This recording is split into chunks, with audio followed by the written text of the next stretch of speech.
Hello and welcome to this episode of SportTechie Live. This is our Startups Roundtable. I am Dan Kaufman, SportTechie's Managing Director. Thank you for being here for this discussion. Before I give our panelists a chance to introduce themselves, I'll go over a few of the logistics within this environment. There is a chat feature on the right-hand side. You can see that there. We ask that you introduce yourself if you'd like. Say hello, tell us where you're coming from, and if you see people who you know who are introducing themselves in the chat, say hello to them. We encourage that throughout the conversation here. Next to the chat, there's questions. Put your questions for the panelists there. We will do our best to get to all your questions. If you see questions that come in and you want them to be answered, make sure you upvote them.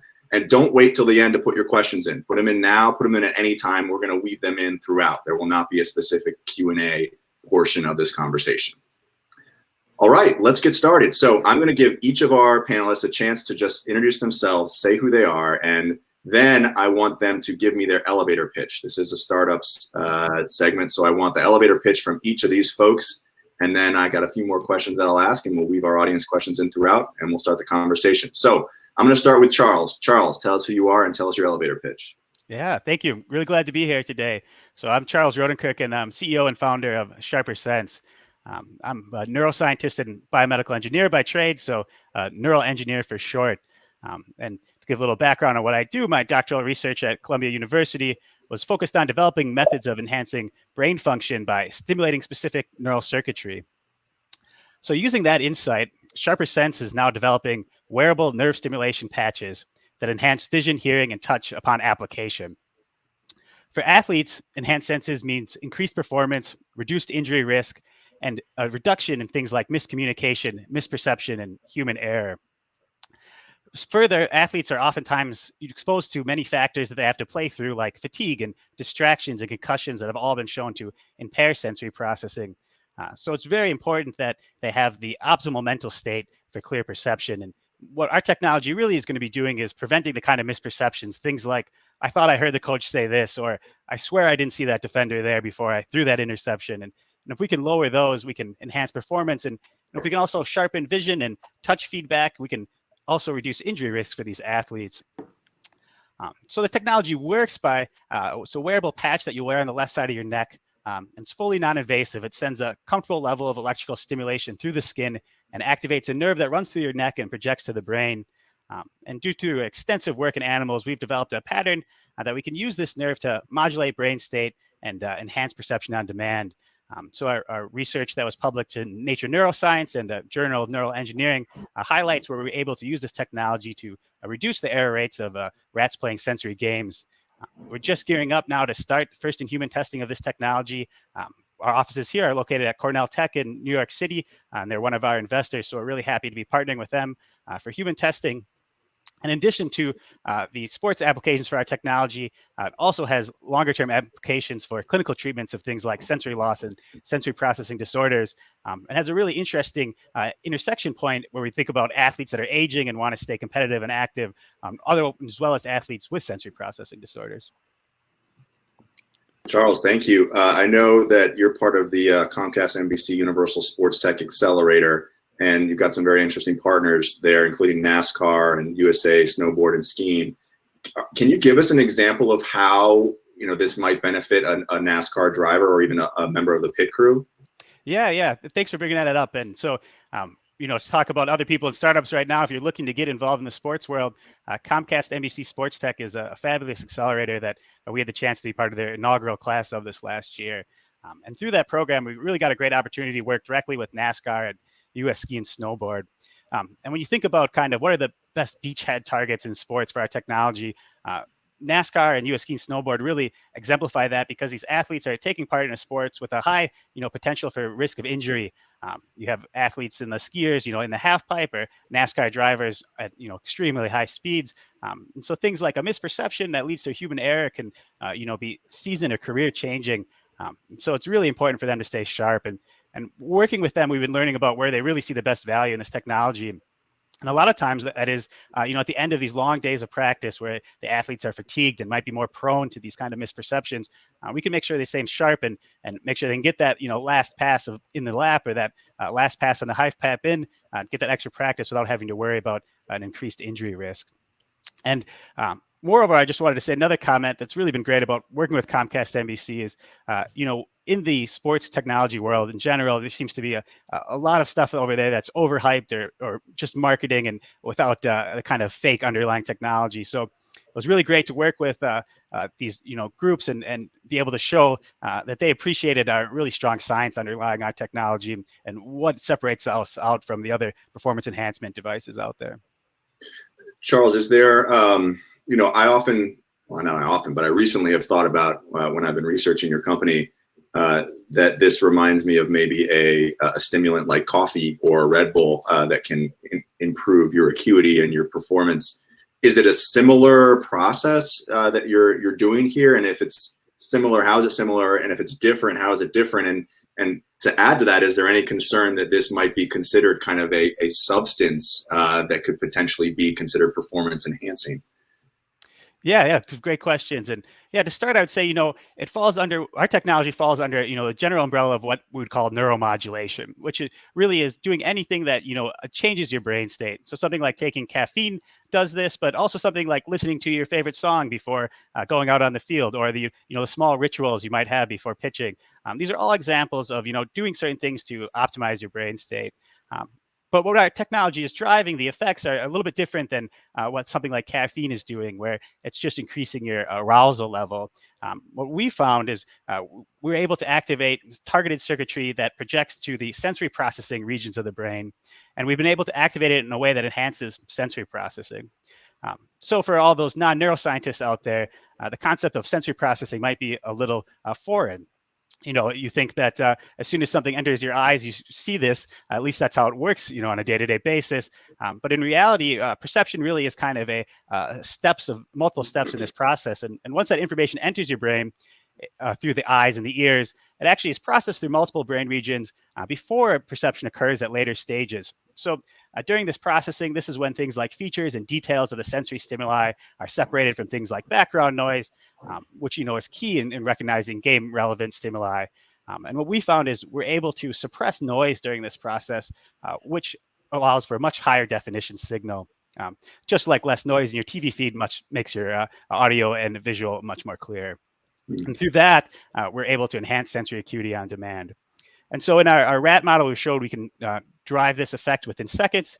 And the effects also dissipate within seconds. So, we have this wearable patch. You can put it on during the game and then take it off afterward and don't have to worry about, any kind of long-term effects that might interfere with things like sleep, what you would see if you're taking a stimulant, maybe like caffeine. And then, it's definitely another really interesting point to talk about. Will this be seen as kind of performance enhancement that is so strong to the point where it gets banned for similar to something like a stimulants or steroids? And we're really happy to be working with, NASCAR and US Ski and Snowboard right away to kind of learn these type of things. And so when you think of US Ski and Snowboard being an Olympic sport, where there's a huge impetus to not be using these performance enhancement and really stringent guidelines, there our technology might not be able to be used in competition, but we could still drive a huge benefit for these athletes in practice. And if you look at, for example, the skiers doing half pipe or big air jumps, they're often, learning new tricks with a lot of different technology that helps them do that safer. Jumping into a foam pit, having all sorts of different protection. And Sharper Sense can really fit nicely into that ecosystem by helping enhance their senses to keep them safe while they're learning new things, or when they're fatigued. But long term, we really see Sharper Sense as much more natural than something like taking an Adderall. We're activating your natural neural circuitry that's releasing naturally produced neuromodulators within the brain. We're not introducing these kind of foreign pharmacologicals. So we hope that there's potential that this will be more widely accepted, even in competition. Great. Thank you, Charles. All right, let's jump to Afshin. Afshin, tell us about yourself and then give us your elevator pitch for BIGA. Yeah, thank you, Dan. Thanks for having me for sure. My name is Afshin Shafi. I'm the co-founder and CEO of BIGA. BIGA is a technology startup. We focus on connecting youth sports clubs, making them giving the ability to scale and grow and have better player development.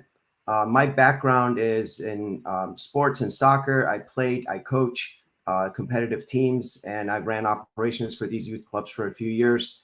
And for the last 3 years, we focused on getting youth sports club, which are small entities, with high revenue, with a lot of members that strictly are nonprofit and work with volunteers to bring their data and bring all of their assets together in one place, connect with external systems to give them a way to see how they're developing and they're scaling and growing.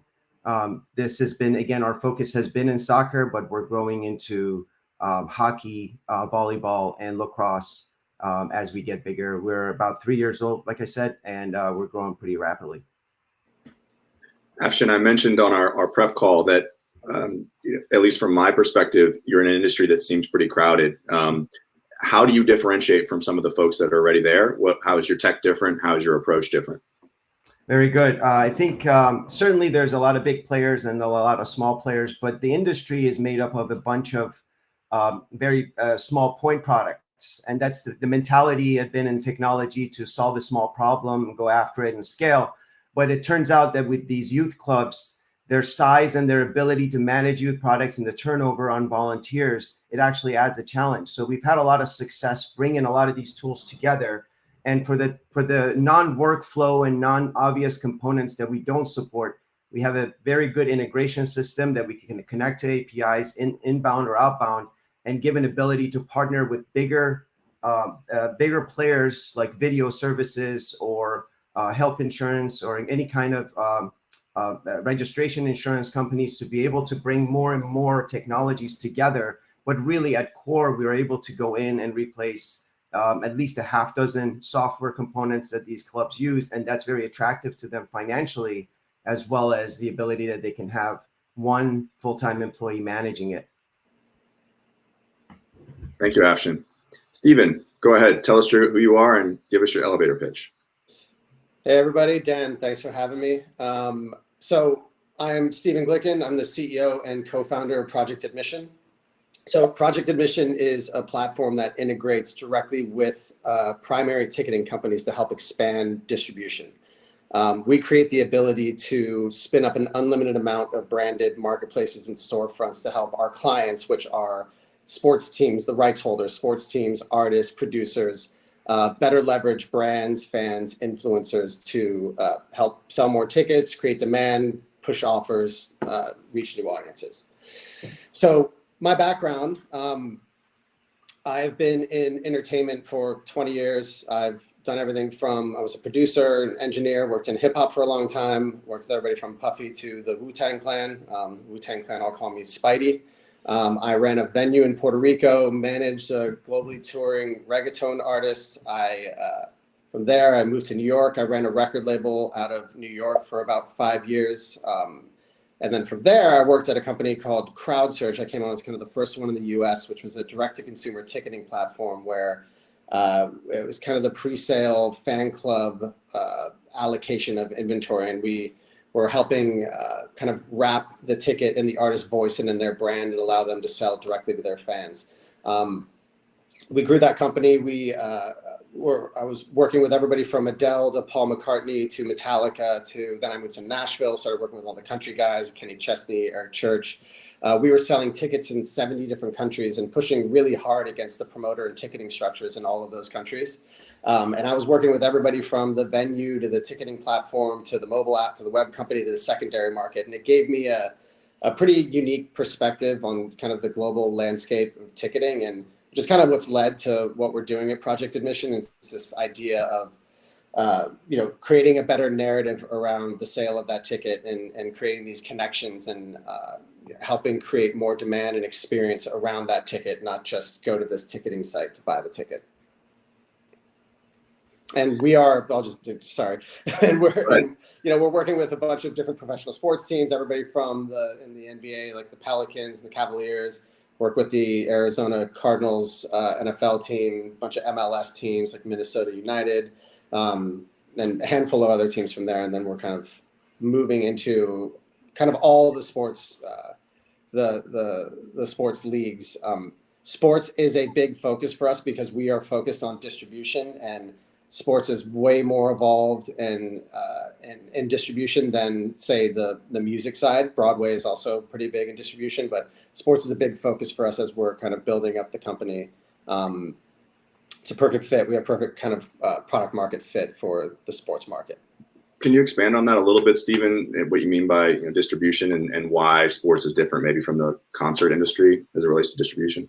Yeah, I mean, look, there's a lot of seats to fill. There are a lot of games. And so I think relative to that, there's season ticket holders, which is a category that, depending on the league, will fill a certain portion of the inventory for that season.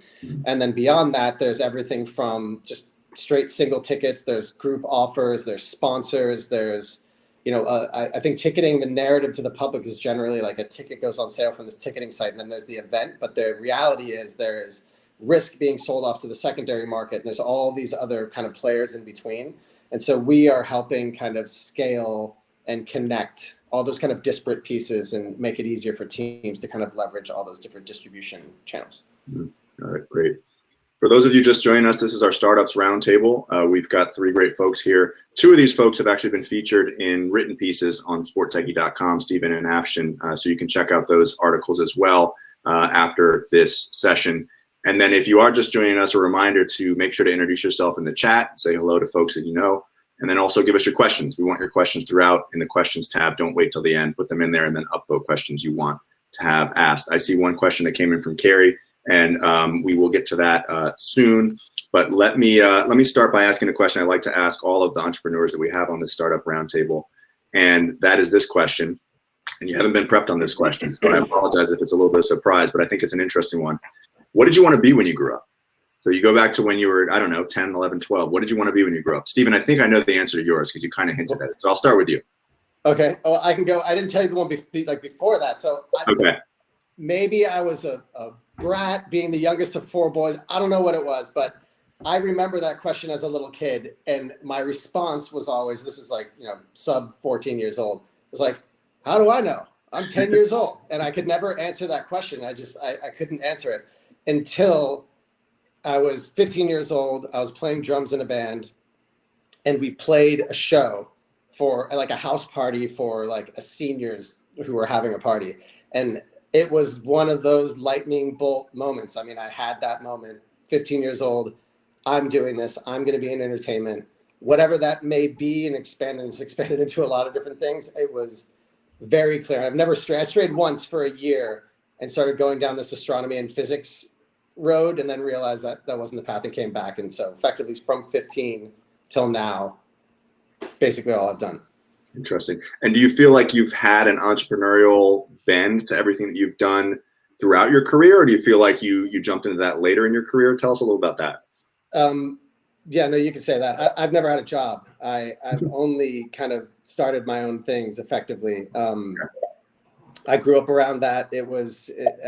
I think I knew early on also, maybe because of growing up in an entrepreneurial family, that when I was younger, it was low risk. And so I took it. I just, not all those things that I did at the beginning were super successful, right? Like that's how we learn, is we get our ass kicked. And I kind of saw at the beginning of my career that I can take chances. And there wasn't like, now I have 3 kids, it's different world in starting a business now than it was back then. But yeah, it's always been my path. I had one brief moment where I looked at actually getting a job and then turned very, very quickly away from that, and then started another company. Great, thank you. Afshin, similar question to you. What did you want to be when you grew up, and did you always know that you had this entrepreneurial spirit that you wanted to chase, or was there a moment where you said to yourself, I just need a 9 to 5. I gotta get a job? Right. No, so I wanted to be a professional soccer player. Okay. I lived and walked and slept with a soccer ball. So things didn't quite work out. I played in college for a short time, but being an entrepreneur and kind of building things wasn't really natural to me. I ended up in Northern California just because engineers came here in the 90s. And it was an acquired thing. I learned as I was, hired by a small company, and I moved to another small company, and I just saw the entrepreneurship spirits and people that are just focused on and really enjoying building new things. And that's where really got me going. I could have very easily been in, a big city and wearing a suit and a tie and, 9 to 5 job if I didn't have the exposure and the experience to it. So I'm grateful for that because, I graduated in the 90s. So going to interviews on the East Coast, you had to wear a suit and a tie, and going to interviews in California, you wear jeans and make sure you don't have holes in them. That's about the extent of what you had to worry about. So it was just really where I was and the people that I was around. There's a lot of amazing, smart entrepreneurs in the technology field here in Northern California that you just can't help it. And then I'll add to that a very brief moment in one of the companies I was with that was sold to a bigger company. I spent 2.5 years or 3 years at a very large company, and that was definitely the answer to my question that I'm just not good at it. I'm not good at having to spend 3 months designing a product. I'm not good at sitting in meetings, and some people are very good at that, and that wasn't me. Thank you, Afshin. Charles, what did you want to be when you grew up, and did you always think that you would one day become a founder and CEO of a startup? Yeah, happy to answer that and to give some context. I was born in 1992, so I clearly remember what I wanted to be when I grew up, which was an astronaut. So, that was the days and the age of the schools telling you can be anything you want. So, why not shoot high? And I always think back, what a kind of funny aspect of that is in the 90s, they were always talking about these Mars missions. And I remember thinking as a kid, that I'll be too, it'll happen already, right? By the time I'm old enough to be an astronaut, we'll already be on Mars. I'm going to miss out on that. So as maybe a comment on the lack of urgency in the space race over the last couple of decades. But they're trying. Elon Musk is trying to get there. Yeah. So now we're seeing some good progress now. So hopefully that'll pick back up. But yeah, and then, to talk about how I definitely growing up, I was kind of the first generation to have had a Windows computer in my bedroom growing up, and saw the rise of smartphones as I was coming out to college, and grew up a big fan of Star Wars, Star Trek, and I remember seeing these cyborg organisms on there, people being augmented with these type of neural technology. But at that point in time, it was really just fiction. And when I got into undergrad, I was interested in biomedical engineering. I minored in computer science, and I actually launched a cell phone repair company.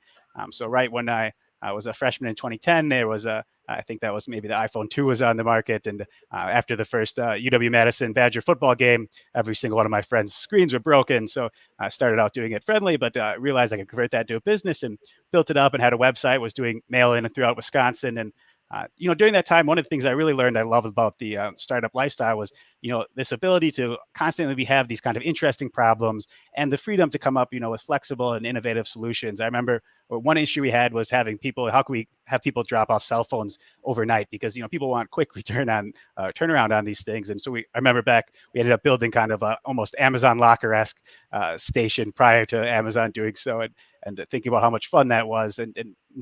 So by the time I was my senior year, we had a lot of competition in Madison, Wisconsin. And so I shut that down for the great opportunity to pursue neural engineering, where I joined my co-founder, Professor Chi Wang at Columbia. But yeah, I've always had an interest since then. And I think, having a startup gives you the kind of autonomy to go after the questions that you find interesting, and also the freedom to tackle them in interesting and unique ways, which you don't see inside these larger corporations that have a lot more fear of trying things differently. Thank you, Charles. What do you guys think is the most important trait for an entrepreneur, most important character trait? And that can be a trait that you feel like you have, or one that you wish you had and you see in other successful founders and entrepreneurs that you strive for on a daily basis. Afshin, if I could start for you. Yeah, I think I would say for me, again, I've been in this for the last 20 years, but there's been a shift, being involved in a variety of ways.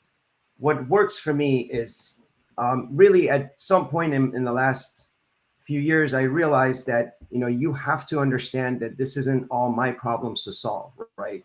Just because I come up with the idea and I started it and bootstrap, whatever the reason is that I am the first one being there, that I really have to trust and really in my heart believe that people around me are going to be the ones that are solving these problems.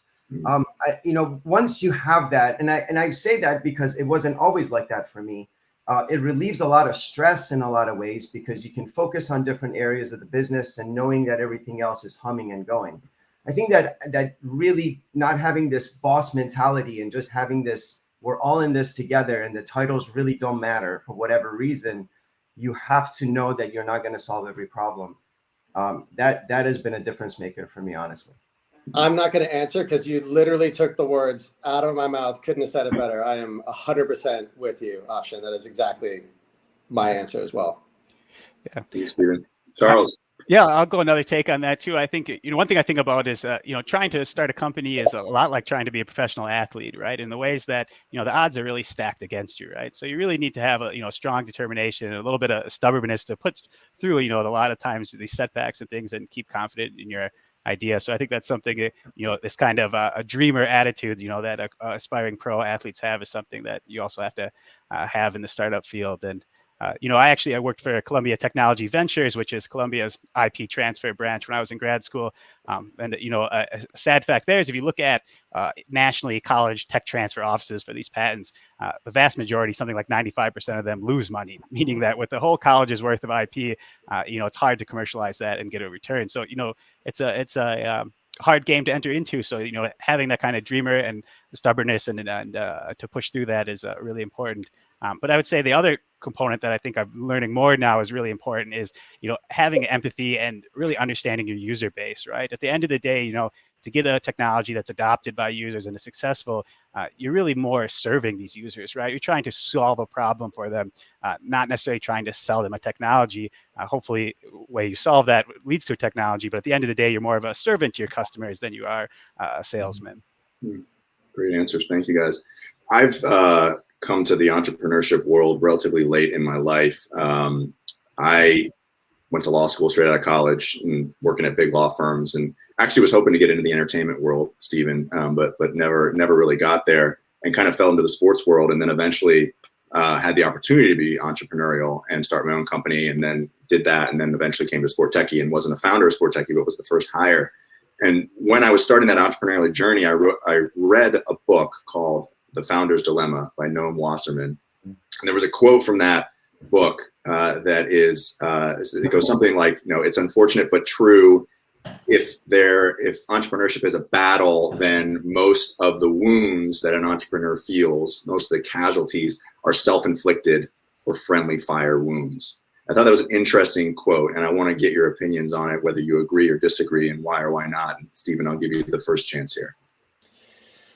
Yeah, I mean, I agree with that statement. I think, the mental health relative to your daily experience is not inflicted by the outside world. It is what you are doing to yourself, how you are dealing with a problem, an issue, how you're diffusing that, how you can kind of push through it. So, yeah, I think that is a pretty apt statement from that book, and I definitely agree with it. I think that it's kind of the same way that I think about parenting, where it's not about what I push onto my children or try to actively guide them into. It's more about, how well am I doing for myself, and how am I doing that? Then that just reflects, it emanates out. If I do a good job for myself, it emanates, and the rest kind of falls more easily in place. Charles, let's jump to you. Yeah, I would definitely agree with that quote. And, as I said earlier, one of the things I like about having a startup is the autonomy it provides. But the flip side of that coin is the responsibility that's linked with that autonomy, right? So at the end of the day, you're responsible for what's going on with this company. And it's not like a 9-to-5 job where you can punch out and forget about it for the rest of the night. It's something that's constantly on your mind. So it's a big step, and a lot of commitment to launch into it. And it's something that you really proud of. In many ways, it's like almost a child, right, versus a job. So I think there's a huge tendency to get personally linked, and I think some of that personal linkage is important to really drive you in the company, but also exposes you to a little risk of emotional trauma as well. Fair enough. Afshin, anything to add? Yeah, so it's interesting because if I'm interpreting that all correctly, I feel like that the constant theme is you're always concerned about what you're doing, the decisions you're making. But for me, the biggest motivator to stay up and think harder is that knowing that I'm making more mistakes than not. And one of the things I have to say that at least playing sports competitively had taught me is that you have to be okay with making mistakes. And I always debate, and I'm always worried about at what point those things add up and become, something you can't recover from. So it isn't always great. A lot of good startups and good technologies and good ideas fail for a variety of reasons. One of them being that they just couldn't recover from mistakes, run out of money. It's not an infinite amount of time or resources you have to do this. But I think in a lot of ways, that whole mentality of, right, I am making a lot of mistakes can really save you from making further bad mistakes, right? Just be able to kind of stay focused and being okay with it. And again, going back to what I was saying before, just surrounding yourself with, it's not all on me, surrounding yourself with good people that are vetting these things. But I do agree with it. I think, in a lot of ways, you're consumed with all that. And it's less about, I got to make the business move forward, is about, am I making the right decisions? Thank you for those answers, gentlemen. I'm going to jump to an audience question. We've got a couple questions that came in from Carrie. Carrie, thank you for the questions. Carrie, I think I'm going to pull from your second question, but I think we can tie it back to your first one, which was specific to Afshin. The question is, I'm going to phrase it this way, or I'll read your second one. I would like to pose the same question to Steven and rephrase for Afshin. How do you approach marketing as a startup? So if we could talk about just generally as in a marketing context, and are you engaging the grassroots space from a marketing standpoint? And then Afshin specific, if you want to jump into Carrie's specific question for you, which you answered in text here, I think that's also fair to talk about that a little bit. But how do you approach marketing? Steven, let's start with you. So couple layers to so there, not sure which side to answer. Maybe I'll start with, as a business, how we market our business is, I'm a fan of working properly with PR and creating right moments there. That's one thing. Another is I take every meeting, and it is always kind of playing for the conversation that you're not in the room for. And it's also just information gathering. And I think that there's these industries, particularly sports. I mean, entertainment is small. Sports is like even smaller. And, the more connections, the more relationships you're building, it helps kind of build the brand of your business. And particularly, we're not building a consumer brand right now. We are more kind of B2B in our client focus. So that's where we kind of focus our efforts. I guess the next layer down would be, if it's how do we market with our business, like the actual product, and create sales, if that was a part of it. I don't know, but if it was, for me, it is, and it may come later in a question Dan's going to ask that I'll reiterate this, but to me, it's about asking the right question, right? And the question to me is always why. And for our particular business, it's, if we are working with a brand and they're connected to a sports team, let's say Nissan, why does Nissan care to sell a ticket for that team? And why do I, as a Nissan employee or customer, care to get a ticket from that channel? And then for our business in particular, we focus on two kind of feature sets to help capture those marketing distribution narratives. So there's a bunch of tools around the commercial side, fees, discounts, fundraising, the way the money moves around. The others around experience, buy a ticket from a coach, get a chalkboard session before the game, or buy a ticket from Barstool, sit in the same section, get a free beer, or buy a ticket from an athlete, get exclusive content. So to me, it's about, asking the right question to then get to the kind of heart of what will actually connect that demand. It's not just put it out there in the world and hope. Information gathering. Thank you, Steven. Afshin? So Carrie, sorry, I misunderstood your original question. I understand. I think that the one thing to know about our product is that we are a B2B product. We don't go to consumers. We don't go to parents and athletes directly. We sell to youth clubs. So really penetrating these, on the marketing side, penetrating tournaments and bigger events isn't necessarily as fruitful as going to a coaches convention, for example, or going to an event that brings in the decision makers. That said, we do sponsor teams. We want brand recognition ultimately, and that shows up in videos and photos nationally and at tournaments, like you mentioned. So that's the extent of our, going after these bigger gatherings, is just do small sponsorships, but we're not that focused on it. We do have our marketing, and again, to just answer a broader marketing question, we look at it in two ways. We're not necessarily. One is definitely brand recognition. Like Dan said, we're in a very busy market here with big players. So just having people identifying and recognizing our logo and knowing at least that we exist in this market is important to us.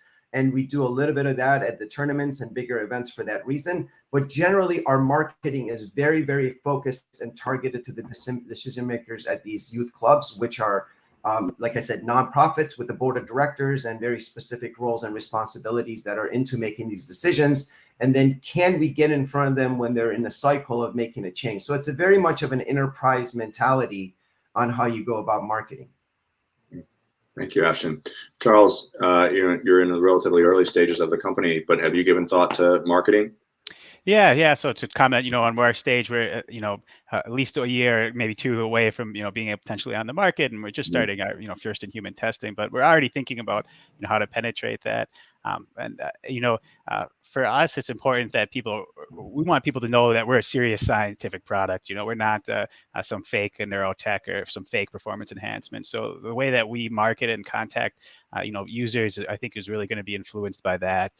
And working with Comcast NBC is a great opportunity to work with top athletes where we can showcase that use. But long-term adoption, we have to, market to everyone.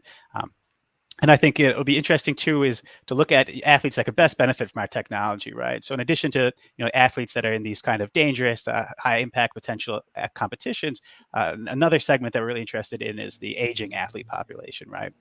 So aging is known to impair your ability to clearly process sensory information, reduce performance, and so we want to be able to keep those seniors golfing longer, for example, keep them playing tennis longer so they can stay healthy. So we'll have a lot of different advertising on how we go through these different segments, but just starting to dive into it, really. Thanks, Charles. I want to talk a little bit about hiring and kind of finding your founding team and then hiring beyond that. I think it's particularly interesting given what has happened in the world over the last 18 months. So to the extent that you all were hiring during that process and bringing on new employees or even new leadership, how did you go about ensuring team chemistry, or even when you're interviewing someone, making sure that they feel like a good fit? That's part of the question. But then the next part is, particularly for a junior hire, an employee who's relatively junior, if you do have that person working remotely primarily, how do you make sure that you build the culture that you want, that they're getting the mentorship that you expect? And for some of you, maybe compare it to other companies that you've run, not during a pandemic, and the additional challenges that you face, but also the additional opportunities given that you could hire from around the world in theory. Charles, I'll start with you. I know, again, you're in the earlier stages, but maybe, how'd you find your co-founders and your leadership team, and what are some of the challenges you faced during COVID? Yeah. And we're in the early stage, but I would say, we're starting to build out our team. So if you have listening to this and have relevant background, reach out to me. We're always looking to talk to people excited about what we're working on. And but yeah, I would say that choosing the your team members early on is key to success. And fortunately, I was able to work with my co-founder for almost 7 years now, so we know that we have a really strong relationship going into. And I think one of the most important things about our relationship is we're not afraid to be critical of each other's comments, right? So we make sure that we're really getting down to things. And talking about building out our advisory boards in this kind of a virtual environment, our business advisors and scientific advisors have been invaluable to making sure that we're minimizing as many mistakes as we can while still making the right ones that we're learning from. What I found best is that the people that we brought on now formally were people that started working with us informally and were happy to act as a mentor to a point where I was the one asking them to come on, versus people that would approach you and want money or right from the start that seemingly weren't as helpful. And then on the recruiting front, especially in this virtual world, similarly, with investing, you used to be able to sit down and have a dinner, break bread to get to really know someone. And a lot of times you're not afforded that now. And so I think it's more important to do things like early projects to test out the fit before, you bring them on full time.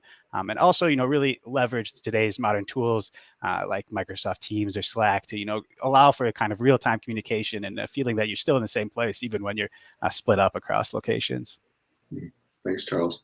Afshin, what would you say? And maybe if you do have comparisons to a world pre-COVID where you were hiring early stage employees, I think that'd be interesting to compare. Yeah, I'm very bad at it. I tend to do well with people that I know and I've known for a long time. My co-founder is my best friend, and like I said, I went to school with him. We've been roommates for a long time before we all split out and got married. So there was this genuine trust for me, it's always, and I'm not a good measuring stick for any of this. It's really it's really about trust and how good I feel about someone. I personally am never not too focused on experience. I'm more focused on, are they smart enough to solve problems? One thing that has changed, and it's been an evolution for me personally, years ago when startups were big, especially technology startups, when you got hired into a startup, they made you feel lucky that you're a part of it because exits were a big part of it. And, it was, in the Bay Area in Northern California, if you were part of a technology startup, it could be in a year you were a millionaire, and things have changed dramatically. Things don't work like that anymore. My mentality having to shift from you're lucky to work on this startup has to be, I am lucky to have you, is really changed things. As far as bringing younger people, less experienced into the table, we've had some bad experiences, but are okay with that because you got to go through a bunch of inexperience to really find the one. And as long as you're expecting and anticipating that, a startup life is not for anyone, and you can't explain that to someone that just graduated from college, that what it actually feels like, the commitment and the level. You don't have to force someone. You need people that are constantly thinking about solving problems and are, maximizing your investment there. Again, I'm not very good at it. I've had bad success. I rely on people around me to do it. But I think, generally speaking, until you have the infrastructure to support lack of experience, you would have to be able to find people you trust that can solve problems for you. Thank you, Afshin. Steven. It's a recurring theme here, right? I think people are everything. You don't have a business without the people. You can have a great idea. It's useless if you can't execute. It is literally everything from my perspective. And I think not unlike a comment Afshin just made, particularly since this is not my first go around, when starting this, I do have a lot of relationships and I've built a career off of relationships. So my co-founders I've known them for a long time. And then even first number of employees I've known and worked with for a long time. And there's an implicit kind of trust and that's already in it. And exactly back to Afshin again, I am not trying to do this by myself. I'm only going to be as good and our business will only be as good as the people that are around us and that are in the business. And so there's that first layer, which I think gives like that risk tolerance and confidence and kind of setting the foundational parts of the business. But, as we grow, we're starting to go into the next layer and you can't just use up everybody, so you got to start reaching out beyond that. And, everybody, the kind of edict is like every hire we make is the most important hire we've ever made. So that's kind of like a starting point. And then from there, I try as best as we can to see around the corner. And that's another, I think, benefit having been around for a while. It's like, there's 12 roads, 10 of them go nowhere good. You can focus on 2 and it adds a little bit of focus. And so, we get ahead of the hiring process to give it the time that's required rather than scrambling. And once you give it enough time, it gives you a better shot of getting that right person in. And I think, there are some check marks around skill set, but it is a lot about problem solving. It is, do they fit into the culture? We try to set kind of an, what's it called? Like not the ethos, I'm blanking on the word. We set kind of like what our intention is in the world with the business. And we've got kind of very clear directives around that. And then with that, if people don't fit within those directives, it's automatically just, a non-starter, but if they're fitting within the way that we have kind of been building the culture, then it makes it easier to kind of make decisions and push it down the funnel. The other thing is like, I have been operating, and this business started as a distributed business, and I've been doing this for a decade. So welcome everybody to the distributed world post-COVID. We've been doing that from the beginning. And so I'd had that experience of managing a team in that way. And, a big thing for me is breaking the paradigm of the 9 to 5, which is effectively saying, I don't trust you. And so there's an implicit trust in everybody that we bring in that it allows them to operate. There's structures you need to have in place around availability and things like that. But it gives people the opportunity, one, to either succeed and hold it up and be accountable, or it is glaringly obvious very quickly if they're not holding it up. You can't hide in a kind of corporate corner. Obviously, we're still small. When we get bigger, it's going to get harder and harder. But yeah, it's hard, and it's particularly rough right now, and extra particularly rough if you're trying to hire engineers or developers. It's a crazy world out there. So we are hopefully, in us feeling fortunate to have good people, connecting with people and having them kind of believe in what we stand for and what we're doing, and join the team. And this is a human experience, right? It's not just business. I feel like anybody who says it's just business, it's an excuse to be an asshole. That's not what it is. This is our lives. What are you doing with the hours you're awake during the day? And so that's part of the construct for us. Very well said from all of you. Thank you. Stephen, was it mantra or mission statement that you were kind of looking for? Mission statement. Thank you. Jesus. Thank you. It's all right. I had the benefit of thinking about it for a little bit, so it wasn't on the tip of my tongue either.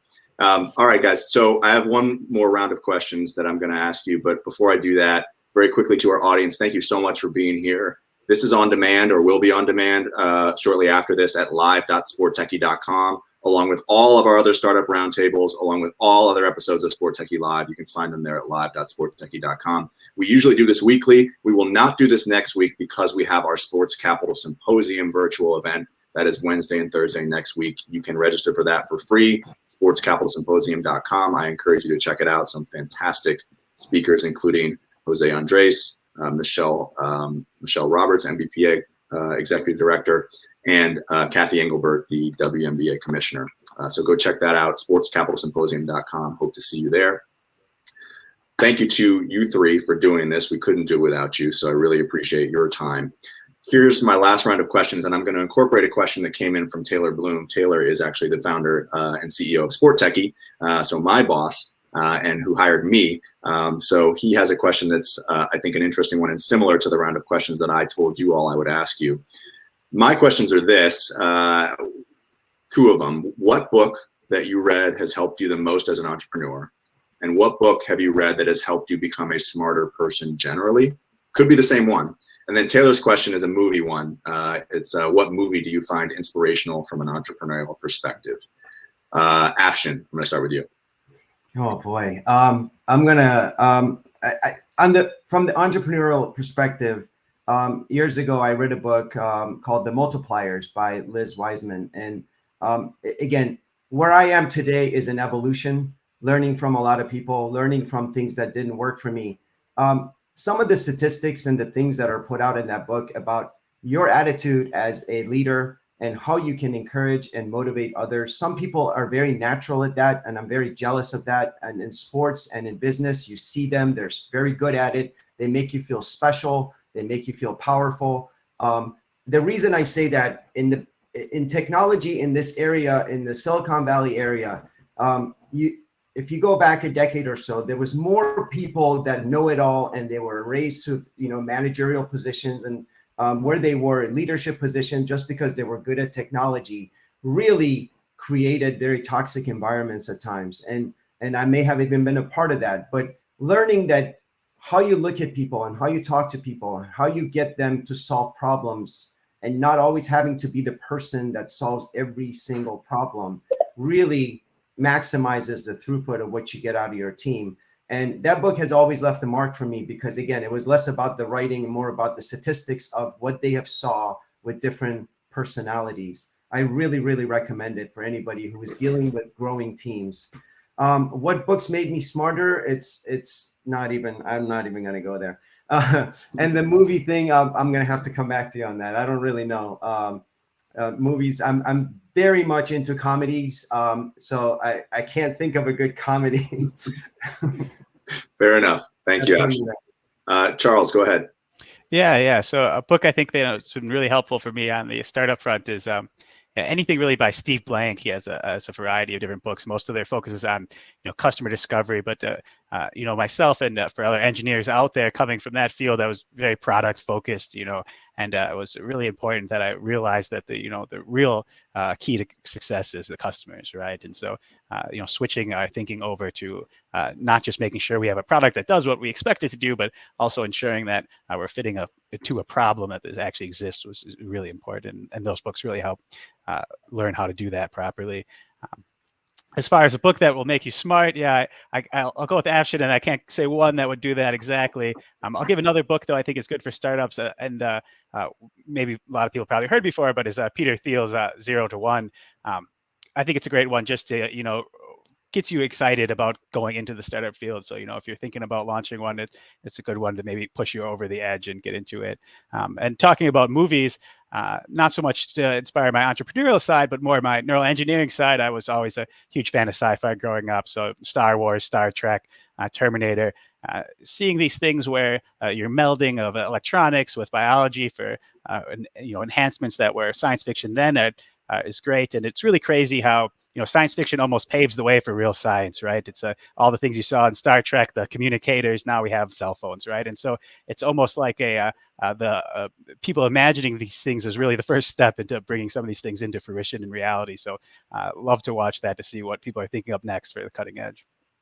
Thank you, Charles. All right, Stephen, take us home. So neither one of mine are directly seated in the startup entrepreneurial world, but more for me on kind of philosophical approach. And not unlike the rest on this call, I am also a big sci-fi nerd. And so, one of them, and it has appeared to become pretty trite. However, I read this book when I was 15 by Robert Heinlein, Stranger in a Strange Land. And this concept of grokking, which if you've not heard of what that concept is, it's effectively, knowing something so well that you become that thing. And it's an approach of like really, really capturing the essence of whatever a problem, a feature, an idea is, so that you become that thing. And I think then it allows you to make good decisions and react thoughtfully if you've been able to kind of digest things in that way. And then I think a counterpart to that, or an addition to that, is Douglas Adams and Hitchhiker's Guide to the Galaxy, to go back to an earlier comment I said about marketing, where if you're not familiar with the book, they built this supercomputer to answer the question to life, the universe, and everything. And after millions of years of this computer running, it spits out an answer, and it's like, you guys aren't going to like it. Because the answer to life, the universe, and everything is 42. And everybody's super disappointed. And the computer goes, well, you just didn't ask the right question. And so that is also really stuck with me. And it is a guide, I think, that goes along with the other, with the grokking concept, that for me is foundational just to how I approach the world. So sorry that it's not square in the entrepreneurial side of things, but it is, for me, a very foundational approach to life. An inspirational movie. Oh man, I don't know if I have an entrepreneurial movie that I would point to, but I think I would answer along the same lines as Charles, in that I am a big sci-fi nerd, and I watch all sci-fi. And I think that, for me, it's not the horror movie monster sci-fi. It's about like the future tech, like the supposition of where things will go based off of where things are right now. And so that idea and that exercise of kind of seeing forward and seeing where we could take where we are now, and that to me it always gets my my brain moving. And in fact, we then see on the flip side of that the world then represents itself based off of this sci-fi. People are trying to build tricorders right now, and there's a lot of things that come from it. So yeah, I'd say just sci-fi in general would be an inspiration for me from an entrepreneurial perspective. Stephen, Afshin, and Charles, a virtual round of applause. Thank you so much, and best of luck. Thank you for having me, for sure, Dan. Thank you so much for having us. Yep. Have a great day, everyone. We'll see you next time. Thanks, everybody. Thanks for joining. Bye. Bye.